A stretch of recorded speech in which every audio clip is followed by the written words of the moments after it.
మన వాక్యంలోకి వెళ్దాం. దేవుడు ప్రపంచంలో మానవ జ్ఞానానికి అతీతమైనవి.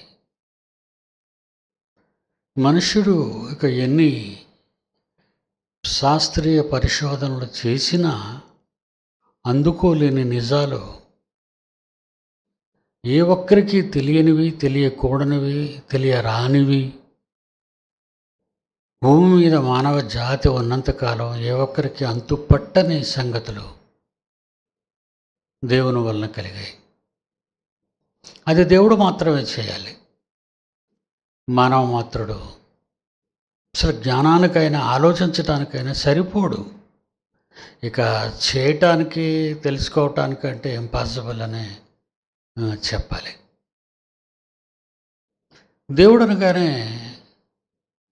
ఏదో నామకే వాస్తే దేవుడు అన్నట్టుగా ఒక 50% ప్రపంచ ప్రజలు ఉంటే మిగతా 50% దేవుడు లేడనేవారు ఉన్నారు, దేవుణ్ణి నమ్మని వారు ఉన్నారు, ఉన్నా ఎందుకు నమ్మాలి అనుకునేవాడు ఉన్నారు, ఆపద మొక్కులవాడు అనుకున్నారు, అవసరాలు తీర్చేవాడు అనుకున్నారు. ఇలాగ దేవుడిని కుక్కలు చింపిన విస్తరి అంటాం చూసారా. అలా దేవుని బలాధిక్యాన్ని, దేవుని తేజోమంతత్వాన్ని, దేవుని మహాజ్ఞాన సంపదను, దేవుని ఉనికిని పాడు చేసింది నరజాతి. దేవుని వలన కలిగినవి వాటి గురించి మనం, ఈ అతీతమైన పదార్థాలు, శక్తుల గురించి మనం ఆలోచిస్తే కాలం, ఈ కాలం అనేది అనంతకాలం. దీనికి ప్రారంభమైంది కానీ ముగింపు తెలీదు. కాలం ఆరంభించినవాడు మహోన్నతుడైన దేవుడు. అది అతీతం. ఈ కాలం అతీతం, ఎవరు ముగింపు చెప్పలేరు. అనంతమైన కాలం. దీన్ని కలిగించిన వాడే దీని ముగింపు రాయాలి. అది దేవుడు అని ఒక మహా అతీతమైన శక్తి. కాలాన్ని కలిగించినవాడు, కాలానికి ముగింపు కూడా ఆయనే వ్రాయాలి. అంతవరకు ఈ కాలం అకాలంగా, అనంతకాలంగా ఉంటుంది. ఎప్పుడు ఆగుతుందో ఎవరికీ తెలియదు. అది అతీతమైన అనంత శక్తికి తప్ప భూమి మీద మరి ఎవరికీ తెలియదు. ఓకే, ఇది ఒక అనంతమైన కాలం, అనంతమైన లోకం. ఈ విశ్వం అనంతం. పొడవు, వెడల్పు, లోతు, ఎత్తు. ఇక కాలానికి పోతే అనంతకాలం ఇది కూడా ఉంటుంది. అనంతకాలం, కాలం ఉన్నంత వరకు ఇది ఉంటుంది. అనంతమైన విశ్వం.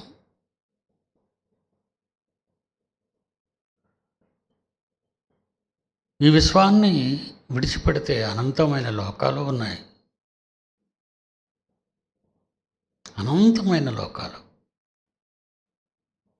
అనంతమైన ప్రభుత్వాలు, అనంతమైన అధికారాలు, అనంతమైన సింహాసనాలు,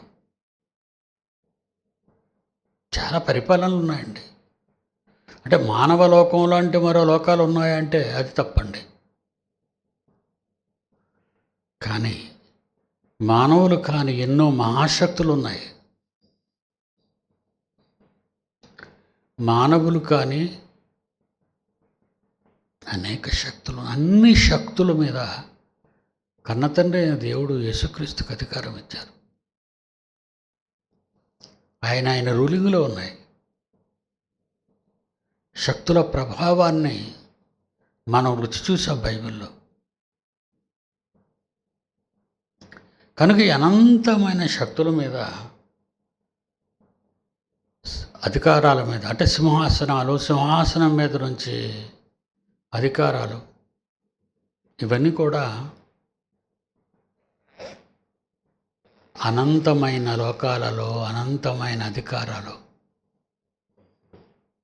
కొలసీలకు రాసిన పత్రిక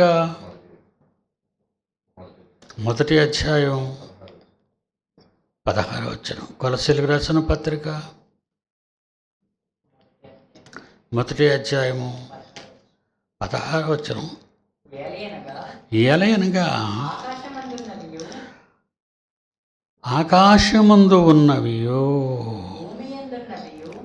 భూమి యందున్నవియో, ఆకాశమందున్న అధికారాలు, శక్తులు, భూమి మీద ఉన్న అధికారాలు, శక్తులు. భూమి మీద మనుష్యుల అధికారాలు కాదండి. ఇవాళ ఉంటే రేపు ఊడిపోద్ది అధికారం. రాజు ఇవాళ ఉంటే రేపు పోద్ది అధికారం. మంత్రి వేళ వరకే మంత్రి, చనిపోతే ఆఫ్టర్ ఆల్ కన్ను మూస్తే అన్నీ మిస్ అయిపోతాడు. ఏమంటున్నాడు? ఆకాశమందున్నవియు భూమి యందున్నవియు కనబడినవి కానీ కనబడనివి. చూసారా? కనబడని వాటిలో ఏమున్నాయి?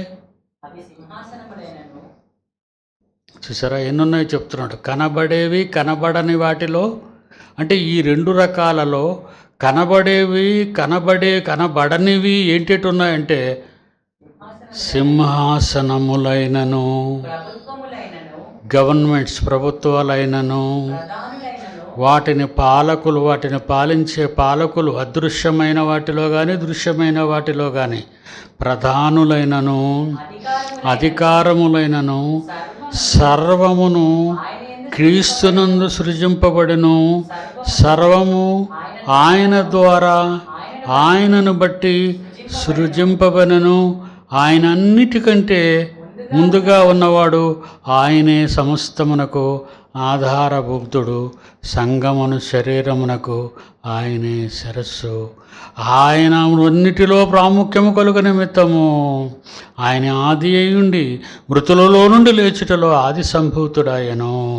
సర్వ సంపూర్ణత నివసింపవలెననియు ఆయన శిలువ రక్తము చేత సంధి చేసి ఆయన ద్వారా సమస్తమును, అవి భూలోకమందున్నవి అయినను పరలోకమునందున్నవి అయినను, వాటినన్నిటినీ ఆయన ద్వారా, క్రీస్తు ద్వారా తనతో సమాధానపరచుకునవలన తండ్రి అభిష్టమాయను. చూసారంటే ఎన్ని ఉన్నాయో వీటన్నిటి పాలన. ఏమండి, ఈరోజు మనం న్యూస్ చూసుకుంటే, వరల్డ్ న్యూస్ కానీ, ఈ భూమి మీద ఉన్న దేశాల గురించి అసలు ఇవి లెక్కలేవండి. ఇప్పుడు నేను చదివిన వాటికి, బైబిల్లో దేవుడు రాయించిన వాటికి, ఈ ప్రపంచంలో ఉన్న ఈ భూమండలం, ఓన్లీ ఈ భూమండలం ఎత్తు అనంతమైనది ఏం కాదు. మనకు తెలుసు కదా, దీని చుట్టుకొలతలో దీని పరిమాణం మొత్తం ఇచ్చేశారు, చదరపు కిలోమీటర్లో ఇచ్చేశారు. దీని మీద 216 దేశాలు ఉన్నాయి. ఈ 216 దేశాల ప్రభుత్వాలు, అధికారాలు, సింహాసనాల గురించి ఆయన పెద్ద పట్టించుకోవట్లేదండి. ఇది కేవలము అనేకసార్లు మీకు పాఠాల్లో, శాస్త్రీయ పాఠాల్లో, అసలు పాలపుంత నక్షత్ర మండలంలో భూమి ఎక్కడుందో కనబడదు. సూర్యుడున్న స్థలానికి వచ్చినంత వరకు భూమి కనిపించదు. ఇక పాలపుంత నక్షత్రంలో కనిపించని ఈ నేల కనీసం ఒక మచ్చలాగా, ఒక చిన్న చుక్కలాగానే కనిపించదు. దీని మీద 216 దేశాలు ఉన్నాయి, వాటికి ప్రభుత్వాలు ఉన్నాయి. వీటి గురించి నేను అసలు మాట్లాడటం లేదు. భూమిని నడిపించటం చూసారా, ఇట్స్ ఎ బిగ్ గవర్నమెంట్. అదే గతంలో మీకు పాఠాలు చెప్పేటప్పుడు నేను భూమి తిరగటానికి, భూమి చుట్టూ చంద్రుడు తిరగడానికి, భూమి చంద్రుడు సూర్యుని చుట్టూ తిరగడానికి, ఇలా ఈ గ్రహాల సమ్మేళనం సూర్యుని చుట్టడానికి, సూర్యుడు అనంతమైన వేగంతో పాలపంత నక్షత్ర మండలం వైపు ప్రయాణించడానికి, సూర్య కుటుంబాన్ని పాలపంత నక్షత్ర మండలం కలుపుకొని మరో నక్షత్ర మండలానికి చుట్టడానికి, ఇదండి భూమి యందున్నవి. భూమి యందు ఏమున్నాయి చూడండి. ఆకాశమందున్నవి, భూమి యందున్నవి. అంటే భూమి యందున్నవి ఈ ప్రభుత్వాలు అనుకోగలరు. ఈ ప్రభుత్వాల మీద తండ్రి అస్సలు కోప్పడితేనే ప్రమాదం అండి. ఆయన ఈ ప్రభుత్వాల మీద ఆయన కోప్పడ్డం చాలా చిన్న ఇష్యూ ఆయనకి. ఇది మన ఇష్యూ చాలా పెద్ద ఇష్యూ ఆయనకు, మర్చిపోకండి. ఆయన పిల్లల ఇష్యూయే మొత్తం విశ్వం. ఇవన్నీ అనంతకాలము అనంతమైన దేవుడు. వీటి ముఖ్య ఉద్దేశం మనమండి. కీ పర్సన్స్ మనం. మన మీద ఉంది ఆయనకి ఆలోచన. ఈ లోకస్తుల మీద లేదు, ఈ లోక ప్రభుత్వాల మీద లేదు, ఈ లోక కోటీశ్వరుల మీద లేదు, మల్టీమిలియర్స్ మీద ఆయనకి ఏం లేదు. భూమి మీద నుంచి ప్రభుత్వం విశ్వానికి వెళ్ళాలి. అది గతంలో మేము నేర్చుకున్న పాఠం. భూమి మీద నుంచి ప్రభుత్వం విశ్వానికి వెళ్ళాలి. మీరు ఎన్నోసార్లు చదువుకున్నాం మనవి. కనుక విశ్వ పరిపాలన, ఈ విశ్వంలో కనిపించేవి ఉన్నాయి, కనిపించనివి ఉన్నాయి. ఎక్కడున్నాయి అంటున్నాడు? ఆకాశమందున్నవి. అంటే విశ్వంలోకి వచ్చేసాడు ఆయన. ఏమంటే పౌలు ఈ పత్రికలు రాసేటప్పుడు నిజంగా పరిశుద్ధాత్మదేవుడు, మహోన్నతమైన తండ్రి ఆలోచన చిన్ని అక్షరాల్లో పెట్టేసాడండి. ఇది తలచుకుంటేనే, ఆలోచిస్తేనే బుర్ర పగిలిపోతుందండి నాకు. నేను ఆలోచిస్తుంటానండి కూర్చొని. బైబిల్ 10 నిమిషాలు పట్టుకొని ఆ సబ్జెక్ట్ చూస్తుంటే నరాలన్నీ అలసిపోతున్నాయండి, వేడెక్కిపోతున్నాయి నాకు. ఎందుకంటే కొత్త పంతులు మనం తొక్కుతున్నాం, అపార జ్ఞానంలోకి అడుగు పెడుతున్నాం. నేను అదే మీకు చెప్పాను, నేను ఎక్కువ కాలం బ్రతకాలి అని మీరు అందరూ కోరుకుంటున్నారు, ప్రార్థిస్తున్నారు. నాకు తెలుసు. నేను ఎక్కువ కాలం బ్రతకాలి అంటే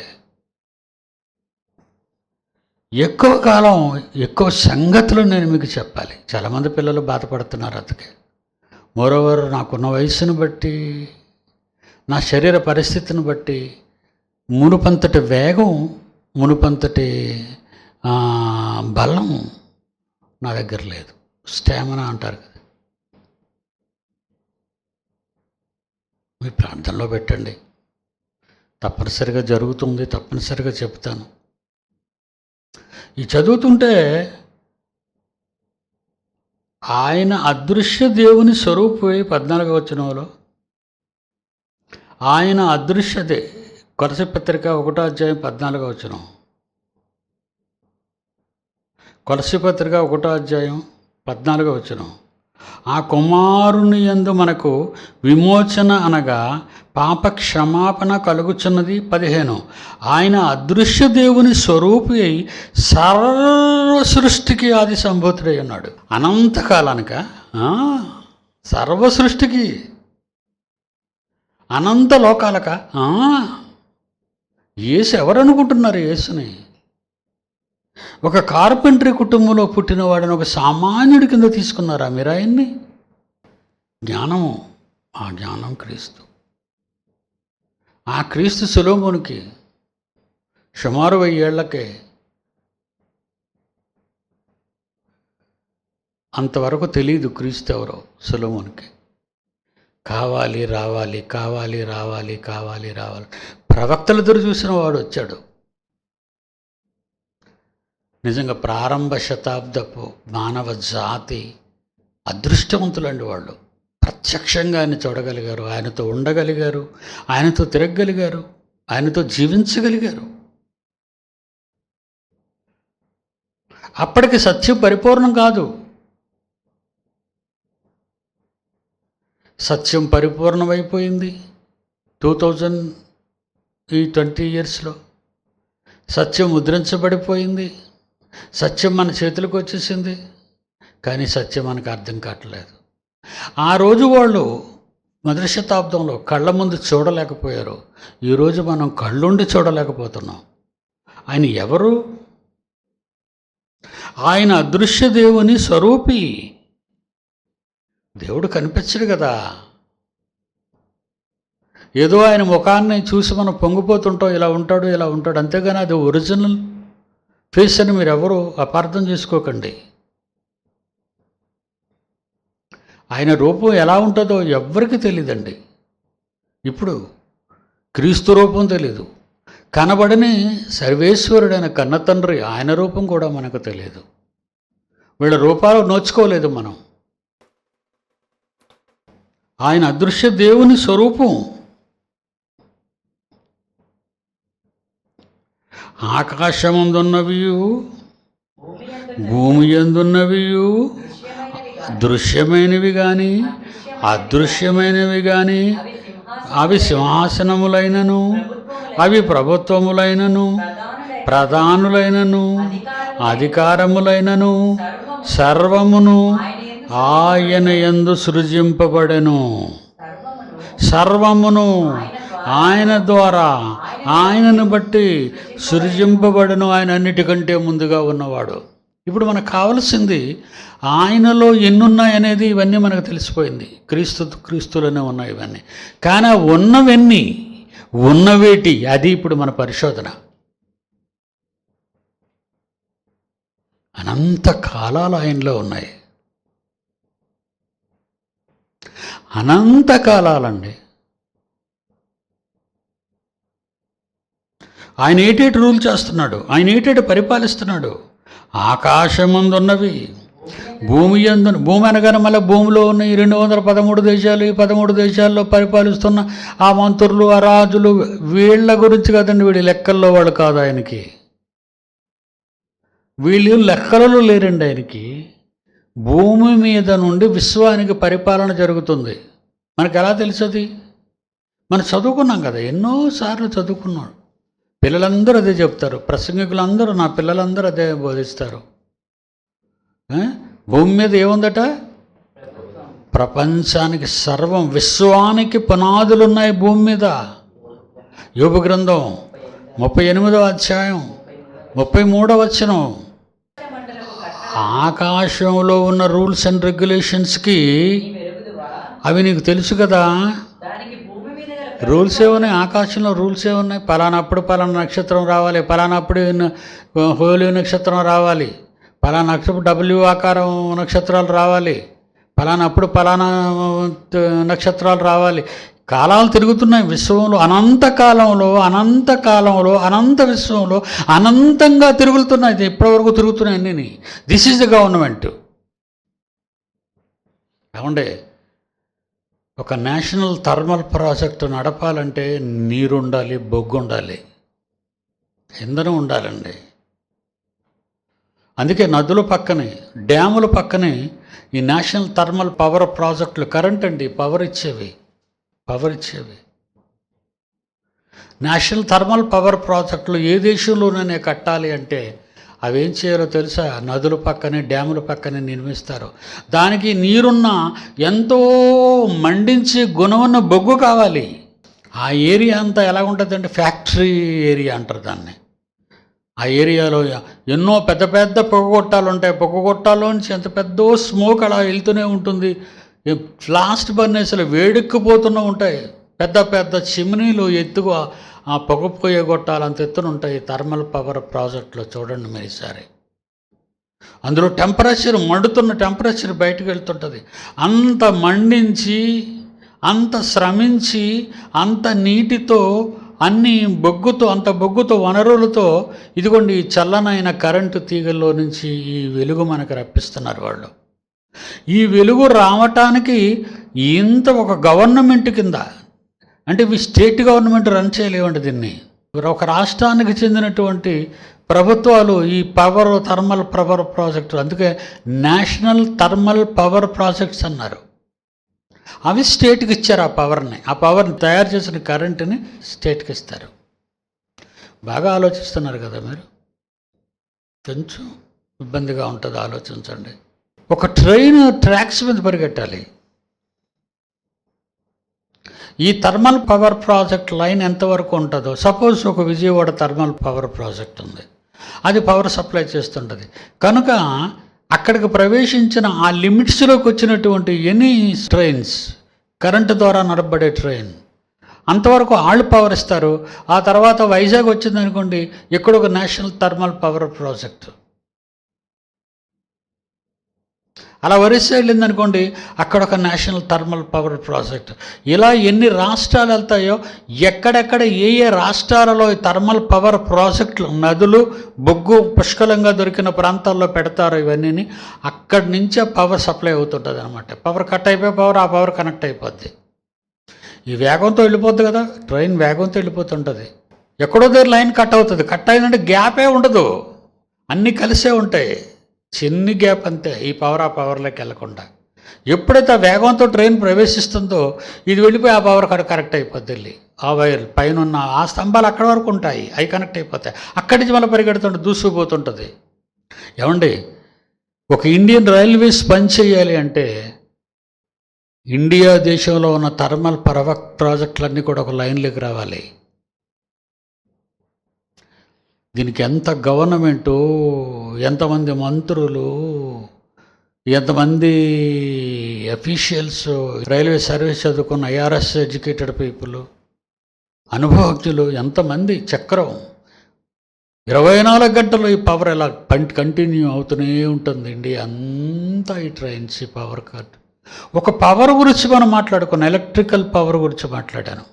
ప్రియులారా, ఒక చంద్రుడు తిరగాలి, ఒక భూమి తిరగాలి, ఒక సూర్యుడు తిరగాలి, ఒక గ్రహాలన్నీ సూర్యుని చుట్టూ తిరగాలి, ఇవన్నీ పాలపంత నక్షత్ర మండలం చుట్టూ తిరగాలి, పాలపంత నక్షత్ర మండలంలోని కోటానుకోట నక్షత్రాలు తిరగాలి. ఈ ఇన్ని నక్షత్రాలు తిప్పుకుంటూ పాలపంత నక్షత్ర మండలం, ఆండ్రోమెడా నక్షత్ర మండలం వైపు వెళ్ళాలి, అక్కడ అది కూడా తిరుగుతూ ఉండాలి, ఈ రెండూ కలిసి తిరుగుతూ, ఇలాగ అన్ని సైకిల్ తిరుగుతుందండి. అనంతమైన విశ్వం.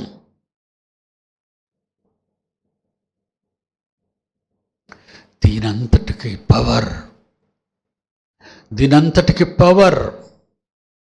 అవి దృశ్యమైనవి కానీ అదృశ్యమైనవి కానీ, కనబడేవి కానీ కనబడనివి కానీ. చూసారా ఎలా అంటున్నాడు?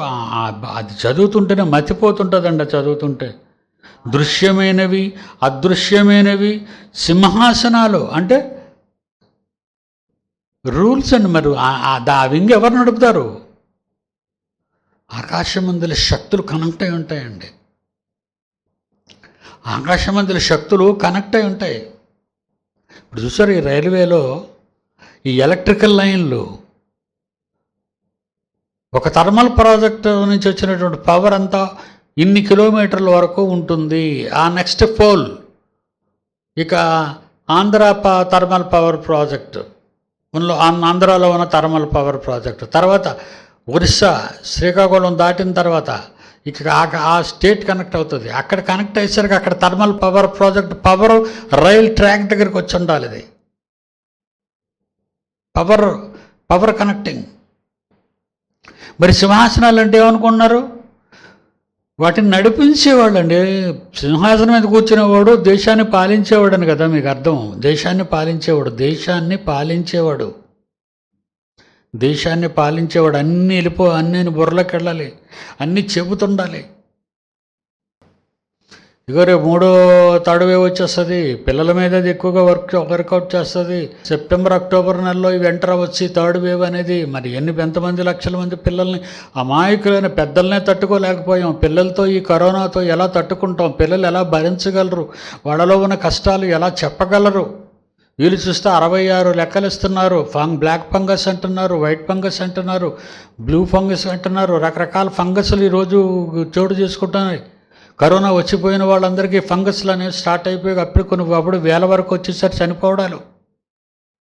మరి దీని అంతటినీ చూడాలంటే కేంద్రంలో ఉన్నటువంటి, దేశంలో ఉన్నటువంటి ఆరోగ్య శాఖ మంత్రి, నేషనల్ హెల్త్ మినిస్టర్ ఉంటాడు, ఆయనకి స్టేట్లో ఉన్న హెల్త్ మినిస్టర్ అందరూ కనెక్ట్ అయి ఉంటారు. వాళ్ళకి హాస్పిటల్స్లో ఉన్న అధికారులు, హాస్పిటల్స్లో ఉన్న అందరూ కనెక్ట్ అయి ఉండాలి వాళ్ళతోనే. నేషనల్ మినిస్టర్తో స్టేట్ మినిస్టర్లు కనెక్ట్ అయి ఉండాలి ఆరోగ్య కరోనా విషయంలో. లేదా థర్డ్ వేవ్ వస్తుంది, ఏంటి నెక్స్ట్ మనం వ్యాక్సిన్లు అన్నీ దించేయాలి మనం. ఇప్పటికి వ్యాక్సిన్లు లేవు, వ్యాక్సిన్ లేకపోతే చాలామంది చనిపోతున్నారు. ఇప్పుడు వ్యాక్సిన్లు బాగా జరిపిస్తున్నారు కనుక ఉన్నకాడికి వేసేస్తున్నారు కనుక చావులు తగ్గిపోతున్నాయి. కొంచెం ఏదో బయటపడుతున్నాం అనుకుని ఊపిరి పీల్చుకునే అవకాశం ఉంటుంది కనబడుతుంది. ఇప్పుడే వ్యాక్సిన్లు రెడీ చేసేయాలి. ప్రభుత్వం పని చేయాలండి, పడుకోవడం కాదు. కిందటి ఏడాది వచ్చింది కనుక అలర్ట్ అయ్యారు. ఇప్పుడు అలర్ట్ అయిపోయి గ్యాస్ రెడీ చేసుకుంటున్నారు, పిల్లలకు పడకలు రెడీ చేస్తున్నారు ఆధునిక సౌకర్యాలతో. ఏంటి ఇంకా థర్డ్ వేవ్ రాలేదు, వీళ్ళు ఇక్కడ రెడీ అవుతున్నారు. రెడీ అవ్వాలి, అవ్వకపోతే ప్రజలు ప్రశ్నిస్తారు. ఏంటి చేస్తుంది మీ గవర్నమెంట్, ఓట్లేసి గెలిపించినందుకని ప్రజలు నిలదీస్తారు. అప్పుడు నెక్స్ట్ టైం మనల్ని గెలిపించరు, అప్పుడు మనకు పదవులు ఉండవు. మనకు తోసివై పడతాం సింహాసనాల మీద వెళ్ళి, మన అధికార పీఠాల మీద వెళ్ళి. ఆఫ్టర్ ఆల్ ఒక చిన్ని భారతదేశానికే ఇంత గవర్నమెంట్ ఉంటే అర్థమవుతుందా? అలాగే ఎన్ని డిపార్ట్మెంట్లు ఉన్నాయి, ఎందరు మినిస్టర్లు ఉన్నారో అన్ని డిపార్ట్మెంట్లు ఉన్నాయి. వీళ్ళందరికీ పెద్దోడు ప్రధానమంత్రి. అర్థమైందా? ఒక చిన్ని భారతదేశానికే ఇంత పెద్ద గవర్నమెంట్ ఉంటే భూమి ఏంటి, దీని వైశాల్యం ఎంత, దీంట్లో ఉన్న ఎన్ని దేశాలు,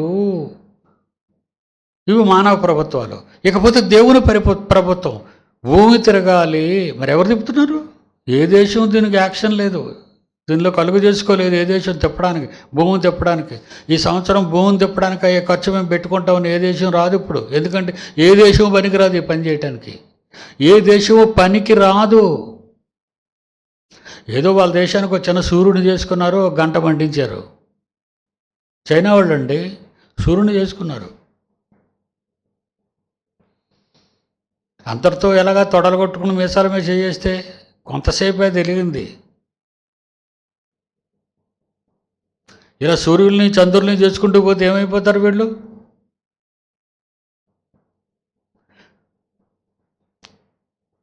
యూనివర్సల్ గవర్నమెంట్ ఏమంటున్నాడు?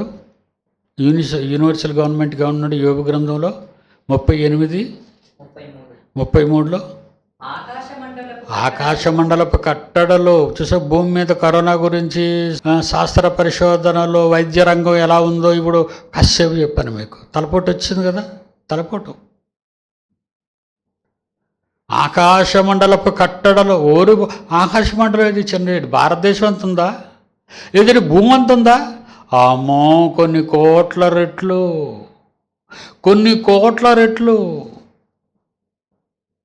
ఒక rail track, thermal power project ద్వారా ఒక రైలు ఎలక్ట్రికల్ ఇంజిన్స్ నడవాలంటే భారతదేశం అంతా రైల్వే ఉంది, రైల్వే ట్రాక్స్ ఉన్నాయి. ఈ ట్రాక్స్ మీద కొన్ని వేల ట్రైన్లు పరిగెడుతున్నాయి. ఈ వేల ట్రైన్లకి కొన్ని దేశంలో ఉన్నటువంటి ఈ thermal power projects power supply చేయాలంటే ఎంత బొగ్గు, ఎంత నీరు ఖర్చు అవుతుంది, ఎన్ని ఫ్యాక్టరీ, ఎంత అడావుడిగా ఉంటుంది అక్కడ, ఎన్ని ఫ్యాక్టరీలు ఉన్నాయి. ఇన్ని పని చేస్తేనే కానీ వేల రైళ్ళు 24 గంటలు డగడగా అని పరిగెట్టవు.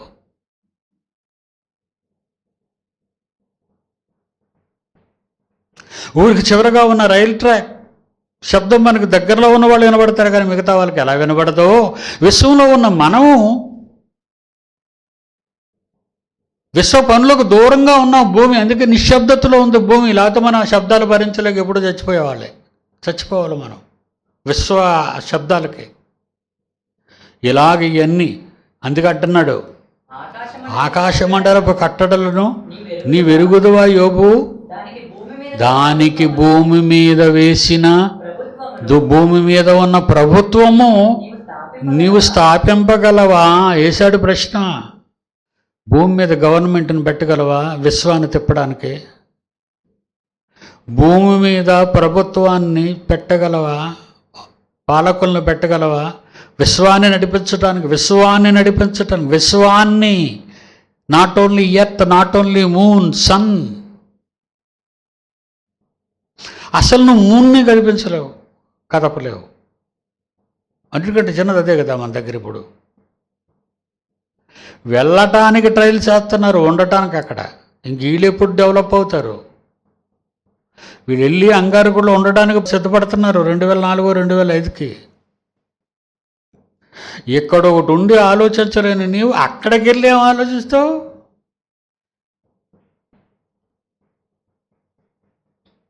ప్రియులరా, చాలా ప్రమాదకరమైనటువంటి గవర్నమెంట్ అండి.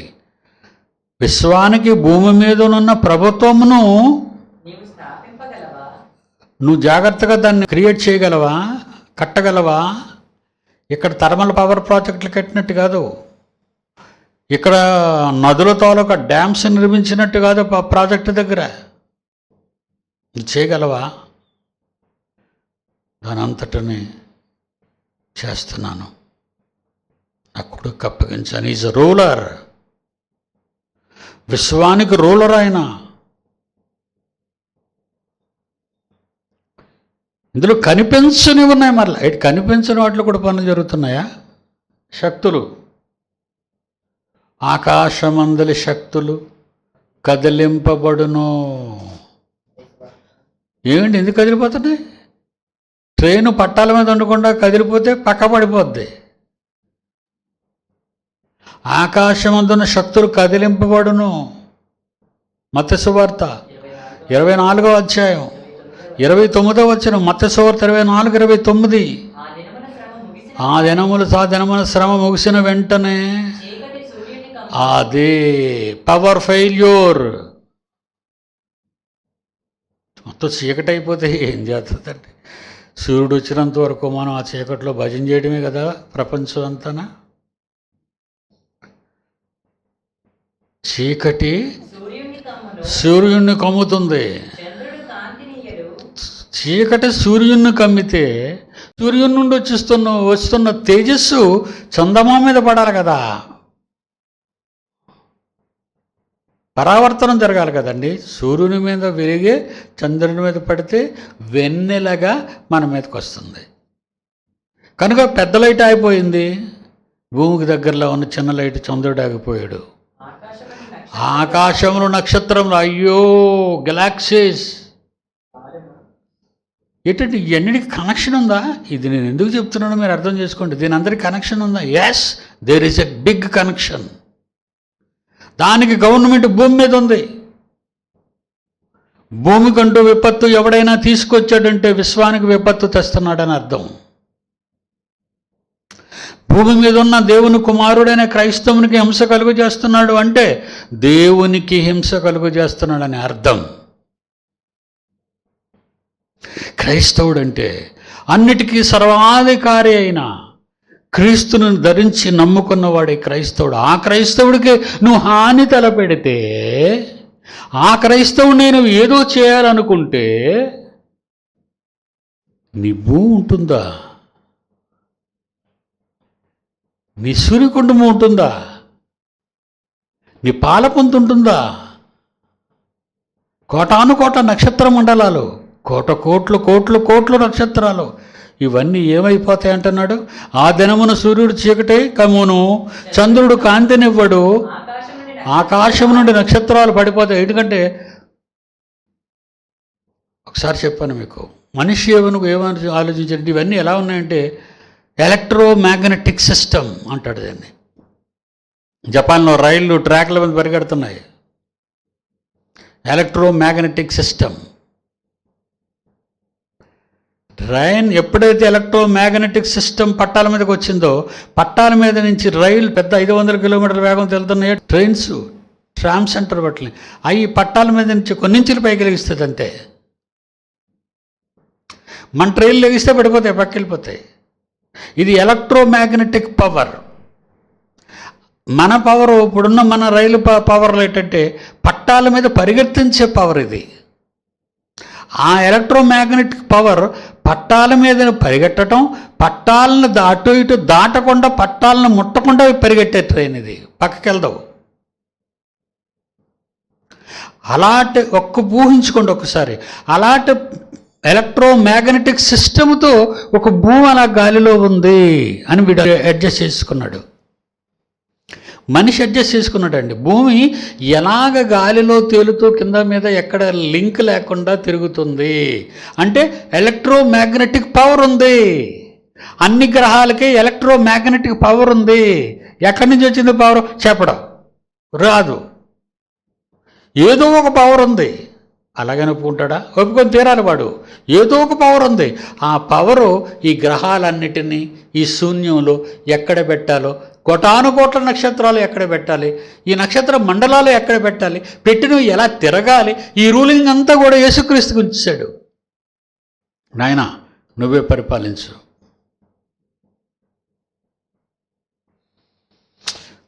What a wonderful power. ఈ పవర్ మీద అధికారం ఆయన. ఇది ఈ గవర్నమెంట్లు వీటి గురించి అనుకుంటున్నారా? వీటికి మనం చాలలేదు దీని గురించి. అలాగని మనం బాగా పరిపాలిద్దామంటే మనకి ఎవరు? ఆ సంగతి మీకు తెలుసు కదా.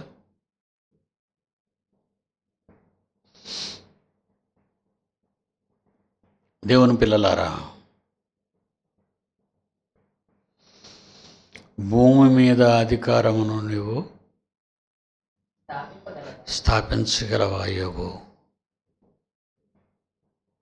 భూమి మీద ఎంత పవర్ ఉందో ఆలోచించాడా నరుడు. భూమికి ఎంత పవర్ భూమి మీద ఉందన్న సంగతి ప్రపంచంలో 760 కోట్ల మందిలోనున్న శాస్త్రవేత్తలకు తెలుసుంటే ఈ పాటికి మోకాళ్ళ మీద దేవుని దగ్గరికి వచ్చేవాళ్ళు. వాళ్ళు తెలియకే కదా వాళ్ళు అలా ఉండిపోయారు. మనం చెప్పామనుకో, నేను సైంటిస్ట్ని, నువ్వు నాకు చెబుతావా అంటాడు. ఇంకేమంటాం? వాడు సైంటిస్ట్ కాదు, మెంటల్ హాస్పిటల్ పేషెంటుడు. వాడు ఎలాగనుకుంటాడు హాస్పిటల్లో? మెంటల్ హాస్పిటల్కి వెళ్ళగానే మనల్ని చూసి వాడు పని ఏదో చేసి పోతుంటాడు. మనల్ని చూసి కాదు, మనం చూస్తామండి. ఆడేదో ఎవడు చేసుకునే పని వాడు చేసుకుంటూ పోతుంటాడు. చెరిగేవాడు జరుగుతాడు, మట్టి మోతాడు, తుపాకీతో పేల్చాడు పేలుస్తుంటాడు. అదండి మనుషులు. ఈ మనుషులు ఈరోజు భూమి మీద జరిగేది అదే. వాళ్ళు ఎప్పుడు వస్తారు ఇక్కడికి? మనం ఈ బోధించే ఈ బోధలోకి వాళ్ళు ఎప్పుడు వస్తారు? వాళ్ళు వచ్చిన రోజే ప్రపంచానికి విముక్తి. ఆ రోజు సత్యం కనపడలేదు సొలొమోను గారికి. 1000 ఏళ్ల తర్వాత వచ్చింది. 1000 ఏళ్ల తర్వాత వచ్చినా కనబడింది. కాదనుకొని చంపేసింది ఆ లోకం యేసుని. ఈరోజు రావడం జరిగిపోయింది. అలాగే కనబడటం సమాజానికి, నరుడికి, మానవాళికి కనబడడం జరిగిపోయింది. చంపేశారు. కనబడలేనప్పుడు కనబడలేదన్నారు, కనబడినప్పుడు కాల్చి చంపినట్టుగా చంపేశారు. ఇప్పుడు నిన్న మంచి జోక్ వేశాడు జాన్సన్. సత్యము చాలా దూరంగా ఉంది, చాలా దూరంగా ఉంది, లోతుగా ఉందని. కనబడినప్పుడు అన్ని దూరాలు లోతులే. కానీ ఈవేళకైనా ఎవరైనా తెలుసుకుంటున్నారా? యేసు ఎవరు అనుకుంటున్నారు? సర్వాధిపతి. ఓకే, సెలవు తీసుకుంటున్నాను.